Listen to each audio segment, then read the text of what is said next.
మంత్రి అంబటి రాంబాబు అల్లుడిపై టీడీపీ వర్గీయులు దాడి చేశారు. వైసీపీ ఏజెంట్లతో మాట్లాడుతున్న అంబటి అల్లుడు ఉమేష్ చంద్రపై టీడీపీ వర్గీయులు దురుసుగా ప్రవర్తించారు. 3 కిలోమీటర్ల మేర వెంబడించి ఉమేష్ చంద్ర కారుపై కర్రలు రాళ్లతో దాడి చేసి అద్దాలు ధ్వంసం చేశారు. త్రుటిలో అంబటి రాంబాబు అల్లుడికి ప్రాణాపాయం తప్పిందని వైసీపీ శ్రేణులు తెలిపాయి. ముప్పాళ్ల మండల నార్నేపాడు గ్రామంలోని 238వ పోలింగ్ బూత్ నుంచి వైసీపీ ఏజెంట్ను టీడీపీ కార్యకర్తలు బయటకి పంపించేందుకు ప్రయత్నించారు. ఈ విషయాన్ని తెలుసుకున్న అంబటి అల్లుడు ఉమేష్ చంద్ర తన పార్టీ నేతలతో కలిసి నార్నేపాడు గ్రామానికి వెళ్లారు. వైసీపీతో ఏజెంట్తో మాట్లాడి ఆయనకు ధైర్యం చెప్పారు. చిరిగిపోయిన షర్ట్ ను మార్చుకుని మళ్లీ పోలింగ్ బూత్ లో కూర్చుకునేందుకు ఏజెంట్ వెళ్తుండగా అతడి వెంట ఉన్న ఉమేష్ చంద్రపై టీడీపీ నేతలు ఘర్షణకు దిగారు. ఉమేష్ చంద్రపై టీడీపీ నేతలు దాడి చేయబోగా పోలీసులు అడ్డుకున్నారు. ఉమేష్ చంద్రను కారు ఎక్కించి అక్కడి నుంచి పోలీసులు పంపించగా టీడీపీ శ్రేణులు మాత్రం అతడి కారును వెంబడించాయి. కారును 3 కిలోమీటర్ల మేర వెంబడించి రాళ్లు కర్రలతో దాడి చేసి అద్దాలను ధ్వంసం చేశారు. ఆ సమయంలో కారులో ఉన్న ఉమేష్ చంద్రతో పాటు వైసీపీ నేతలు ప్రాణాలతో బయటపడ్డారు.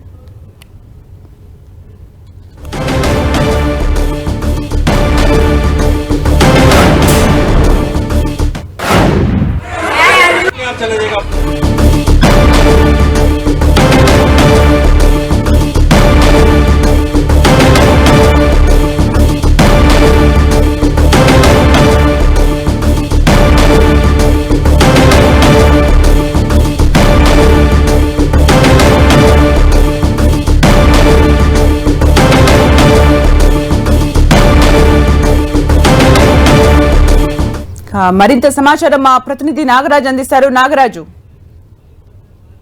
సుమిత్ర, ఇందాక కొద్దిసేపటి క్రితం కూడా అక్కడ వాళ్ళ అల్లుడు ఎవరైతున్నారో అతను ఉమేష్ చంద్ర కూడా అక్కడ పోలింగ్ ఆఫీసర్ కూడా పనిచేస్తూ ఉన్నాడు. అంబటి రాంబాబు ఉమేష్ చంద్ర అక్కడ పోలింగ్ ఆఫీసర్ గా సత్తెనపల్లిలో పనిచేస్తూ ఉన్నాడు. ఆయన మీద కూడా అక్కడ టీడీపీకి కొంతమంది చెందిన కొంతమంది కూడా మీకేం పని ఇక్కడ అని చెప్పేసి అతని మీద కూడా వాగ్దానం చేసుకోవడం జరిగింది.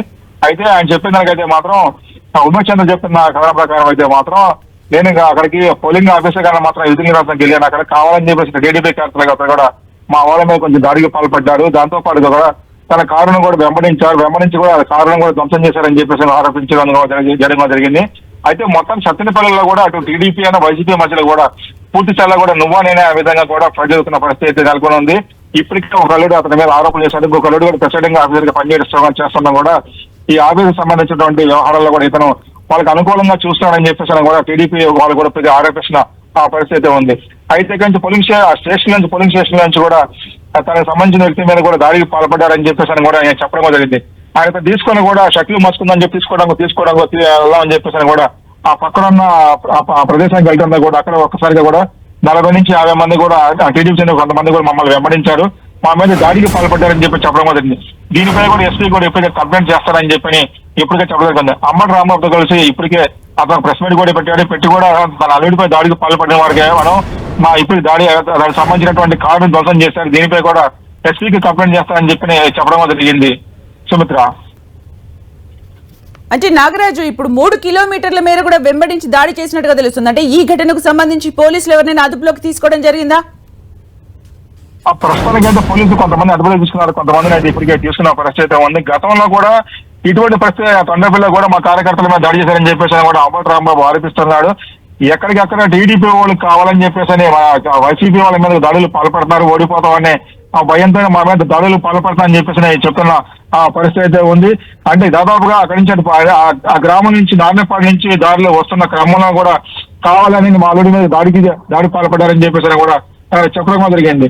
అదే దాదాపుగా 240 బూత్లు కూడా అంటే ఏజెంట్స్ కూడా బయటికి లాగి కొట్టారు. దీనివల్ల కూడా ఇక్కడికి వచ్చి కూడా ఉమేష్ కూడా బయటకు వచ్చి అతను తీసుకుని వచ్చి బయటకు వచ్చి చెప్పిన చేసే క్రమంలో టీడీపీ కార్యకర్తలు కావాలని టార్గెట్ చేశారని చెప్పేసి అంబటి రాంబాబు బారాదృష్టి పరిస్థితి ఉంది. గతంలో కూడా ఇదే గ్రామంలో ఆంధ్రప్రదేశ్ గ్రామంలో మిగతా గ్రామాల్లో కూడా ఇదే గ్రామంలో గతంలో నుంచి కూడా జరుగుతున్న పరిస్థితి ఉంది. దీంతో కావాలని చెప్పేసి మా మీద దాడి చేశారని చెప్పేసి అంబటి రాంబాబు అతని అల్లుడు ఉమేష్ ఆరోపిస్తున్న పరిస్థితి ఉంది. అంటే ముందుగా వైసీపీ ఏజెంట్ ని బయటికి పంపించడం, ఆ తర్వాత అంబటి అల్లుడు వెళ్లి మాట్లాడిన తర్వాత 3 కిలోమీటర్ల మేర వెంబడించి మరి దాడులు చేయడం, అంటే ఇదంతా కూడా జరుగుతూ ఉన్న సందర్భంలో పోలీసు సిబ్బంది అక్కడ లేరా? వాళ్ళు చూడలేదా? ఎవరిని అదుపులోకి తీసుకోలేదా? అటు ప్రస్తుతం మనం చూసినట్టయితే ఉదయం నుంచి కూడా అటు పల్నాడు జిల్లా ప్రాంతం మొత్తం కూడా నువ్వా నేనా అనేటువంటి ఫైట్ జరుగుతూ ఉంది. ఆ క్రమంలోనే గెలుపు లక్ష్యంగా కూడా మొత్తం కొంతమంది కార్యకర్తలు కూడా పనిచేస్తున్నటువంటి ఆ పరిస్థితి ఉంది.